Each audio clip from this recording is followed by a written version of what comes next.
Well, this is the offending article, which I've taken off, as you can see.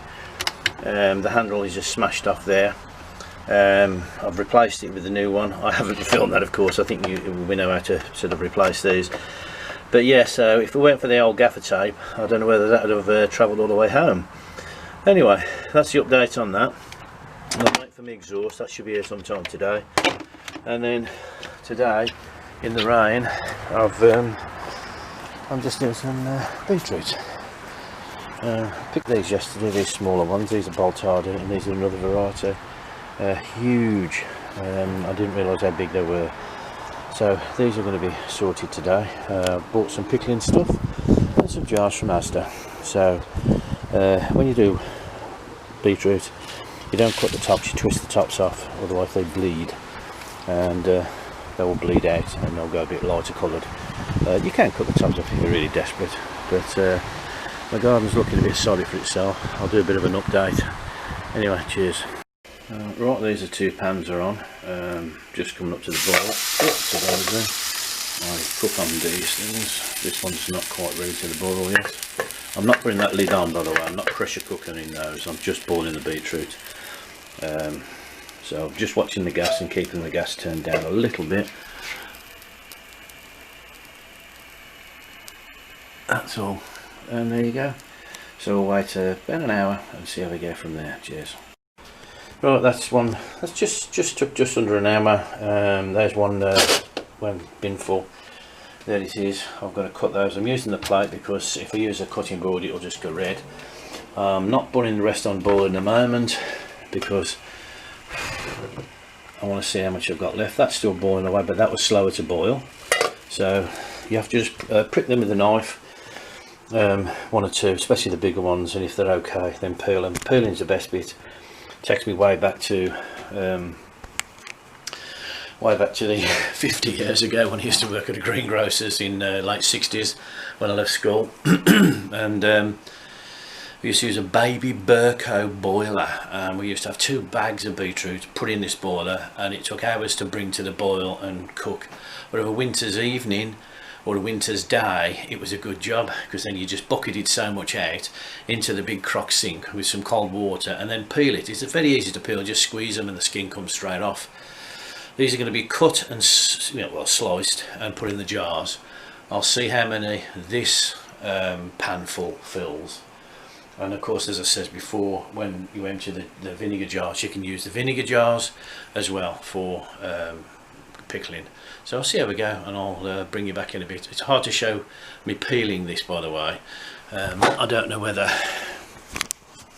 you literally, even with one hand, you can just peel it like that. The water is still quite warm. Ooh, and then you cut the tail off. There you go. Trim it, sort it. There you go. I'll put that down because my hand is going to get hot, and I just got to watch the camera. Cheers. There you go. I'll top them up again later. I'll settle them down, make sure there's no air gaps. I've spun them around a couple of times, turn them upside down. So there you go. I've got 2 litres, 1.5 litres of beetroot from what I've shown you. My kitchen, as you say, is still got to be completed. It's still working in an old kitchen. I've just got the second batch on here, and this will probably do another, turn that down a bit, probably do another 1.5 litre jar. There's plenty more beetroot, sorry about spinning around. There's plenty more beetroot up at the top of the garden, and so the 2 litres of pickling vinegar I bought, I've only used 3 parts of a jar. So this next session I will do, it will probably finish the jar up, and that will give me another jar if I want to put some more beetroot in. I have more beetroot up, as it says. There's nothing else I'll be pickling. I didn't know pickling onions or anything else, and I've got no carrots or cauliflowers and stuff like that, but I might do some pickled eggs. So there you go. Cheers folks, catch you all again soon. Happy days. Morning all, and Sunday morning, I think the 22nd. Anyway, I did a bit of an update in July, which I will post, and then I'll do an update now. And 4 or 5 weeks later, hard work. weeds take over big time, and it's constantly weeding, and the chickweed or whatever, whew, nightmare. But all I seem to be doing is getting piles of weeds, and I don't compost them. I either put them out to dry or burn them or rot them down. But I've left some I've left some wildflowers, as I call it, spin you around.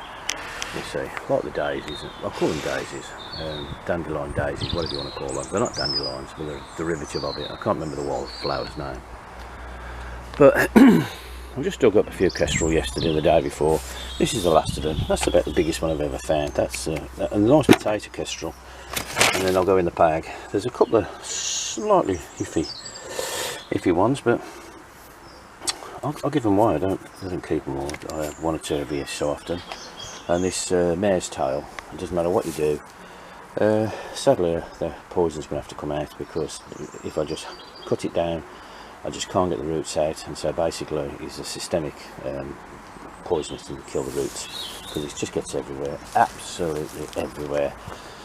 Anyway, these are my piles, as you can see. This is what I've been digging from the top section, and this is all just foliage. I try and do weeding when I'm up to it, at least 2 buckets, 3 buckets a day, and yes, 2 or 3 buckets a day. You can see this mare's tail goes everywhere. There's a stump there which has got to be sorted, but some nice pretty stuff. Lovely. This is the wild section, but I will be pulling those I'll call them daisies, but I'll be pulling some of those out. Whatever. Here's my tomatoes. They look as though they're being smashed to pieces, but you know, the trusses are quite heavy, but they don't look as any damage, slug damage or anything else, so I'll just leave them as they are. They seem to be okay. Come out, pick 1 or 2 as and when I need them. I'm not a great tomato lover because it doesn't go with my diet very well. These are sacrificial cabbage. These are for the butterflies to hover around and do the thing, but they still get into the nets of the other one. They're about finished. I've just left them there. I've weeded a bit more of the leeks, but as you can see, I weeded this. I literally weeded this 10 days ago. And you can see the chickweed. It's just phenomenal, absolutely phenomenal. There's my fuchsia. It's not my fuchsia, but there's the fuchsia. Purple sprouting broccoli. I'll go round every so often, pull the bottom leaves off, try and discourage slugs. The kale, I don't eat a lot of that. In fact, I've only had about two leaves. It's a shame really, I've grown too much and it's just going to waste. Purple sprouting's not quite come up yet. There's 1 or 2 little heads I pick off. Trying to show you, there's that one there, tends to sort of produce a bit, and I think there's another one around here that's got a few bits on. Sorry, just making the camera. Definitely the pigeons sit in the tree and shit everywhere. The potatoes are falling down now. These are the main crop, the Zero and King Edward. My composting bins, 2 full ones and 2 half empty ones. This is the, I've still got to clear around the shit, but this is the potatoes I'm digging up at the moment. As it says, this is where the potatoes were. So I've dug the first earlies, dug the kestrel second earlies, and I've just started digging out King Edwards. So 1, 2, 3 rows and a couple there of King Edwards. They'll be dug out today. Might be a bit early, but the foliage at the top was folded in over, and so I think it's about ready. Still a bit of weeding to do. He wants his fence doing there, but he hasn't had it done yet. So then I just dig back, as you can see. But the weeds are phenomenal. This is my disastrous cabbage patch, too close to the potatoes. Butterflies did get in here, slugs are in here. I haven't slug pelleted or done anything. I planted some other cabbage here, but as you can see, it's getting hacked to pieces. It's a lesson learned, to be honest, a lesson learned. There's a little bit more space between stuff, and pick the spot, because if you don't pick the spot, this is a very shady spot at this top of the garden. Beetroot, I pulled out quite a few, as you know, the other day. There's a beetroot pickling jars, and well, I may not have posted on YouTube, but you know, I did it on Facebook. So I'll pull through some of them, pick out some which are golf ball size, and pickle them. So there's still quite a few there to go. Broad beans have all gone, peas have all gone. I haven't done a succession of stuff, simply because I have no idea where I was and what I was doing or anything, but the tomatoes look alright. Still not much going on in here. I've got my King Edwards starting to come in that bucket there, which I'll put out to dry them, to just skin them over, just one night over in the greenhouse here, just to dry off. Apples are falling off the tree, still quite a lot on here, still quite a lot of fruit damage. I never sprayed, never did anything to them. This side is coxes, as you can see, and you can see the other side. Gone delicious, but a lot of damage to them really. I'm not much of a fruit person, you know, like this, as it says. There's a bug in there or a wasp or something. Same here again, look, you know, but there's quite a few that haven't got any damage. One or two here, probably not far off. 2 or 3 up here picking. Tried the coxes, they're quite hard, but I've got a sore mouth, I've burnt my mouth. But as you can see, where I stand, there's little bits of damage like this, so no good for anything really, although you can cut round them and use them for pies or whatever. I noticed a little bit of fungi on the branches here, so a little bit of research for next year possibly, and then this tree will get another trim back. It will get another trim back and reduce the top. I noticed 1 or 2 branches have actually broke up there with the weight, so they'll be cut back, and some of these overhanging ones will be dropped off, so less overhang. But I pick up quite a few apples every day and compost them. These are the leeks which are in a bit more sun, weeded round those. 1 or 2 doing all right, far off picking 1 or 2. My beans, a lot of beans.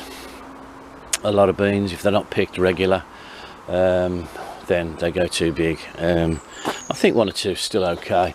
1 or 2 like this, you know, a little bit stringy, as you can see, but you run up and down with the old what's it, but I wouldn't have eaten that. It's just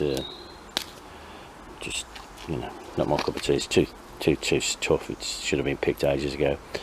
But that's Lorraine only picks once a week, something like that's fine. Okay, this is where I feed the birds, as you can see. Lots of grasshoppers about. I can't show the grasshoppers, they're too fast. Bird feeding table, it's took a bit of a hit here and there, but the sunflowers are dropped on the floor, seeds, and I've just left that as it is, let the sunflowers go, type of thing, as you can see. But you can see the seeds, fantastic stuff really, you know, but so much seed on the floor. It's nice to see. This is my wild spot, this is my composting whatever. Peanuts on the floor because they don't eat it, but nobody's picked them up yet. And there you go. The carrots are about done for. I haven't done a succession sowing, I just put some in there. I'm not bothered with them, but as you can see, lots of rubbish everywhere. Not a lot I can do about it apart from get my cup of tea. Down here there's my toilet. That's got to go into the toilet because that's not broke. This is still a bit of an area where I do the burns and try and make a fire and burn some of the rubbish and the foliage. I have my bathroom redone, so that's going on at the moment. Not at the moment, but it's going on. And there you go, it's plenty of weeds and rubbish still. The tip doesn't take paint tins anymore. You're supposed to actually fill them full of sand. I don't know what that's supposed to do. So there you go. I don't know what to do with the paint tins and the bits and bobs there, which is a bit of a frustration. So there's the garden. Very weedy, but once again, it's hard to keep on top of it when you've got things to do and you just don't feel like it. So a little spin round. Sorry about my hand, I'm not editing out, so don't. Thanks all for watching. I hope you all have a pleasant few weeks, and let's all stick together and get over this COVID rubbish. Anyway, cheers, love you all, and you know who you are. Right, that's one of my little rows. I think it's about 12 foot, something like that. I think this greenhouse is about 2, 4, 6, 8, 10. 6, 8, 10, 12, about 12, 13 foot row. These are King Edwards. These are not heavy cropping potatoes by any stretch. Same colour as Kestrel, can get confused, possibly the same genes, I don't know, but I like the King Edwards, my favourite potato. And these are just in here now, and these are drying, which will form the skin so the skin don't break so easy.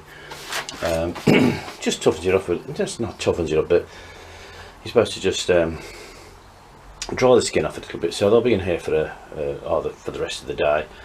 I have a paper sack to put them in, and I'll put them in the kitchen. It's quite cool in the kitchen, as you can see. Oops. Ooh. And as I said, I'm just digging the next 2 rows up and see how many I get from that. Tidy the space up, do a bit of weeding. I'm going to give another creosote on the shed there, the 2 sides you can see, because it's soaked up quite a lot from the last time I did it a couple of 3 months ago. I've got plenty of creosote, so I'll give it another coat. Something to do, keep myself busy. Quick tidy up, and there you go, and that'll be my day finished. Anyway, cheers folks. And the other thing I'm digging up is big bumblebees. They hibernate. I can't track him very well. Okay, that's about the 4th one I've dug up today. I move them over by the fuchsia because that's not going to be dug, but they bedded themselves for the summer, I'm led to believe, for overwintering. Yeah, very strange. That's the 4th one in this row. They tend to have the soil, dig into the soil and hide themselves. Anyway, cheers folks. The only trouble with the bees, I've just picked this one up and dropped in. A lot of them are covered in bee mites. See the little tiny flecks? The one I picked up earlier had loads. Second one in 2 minutes this is. But I put them down there. And there you go.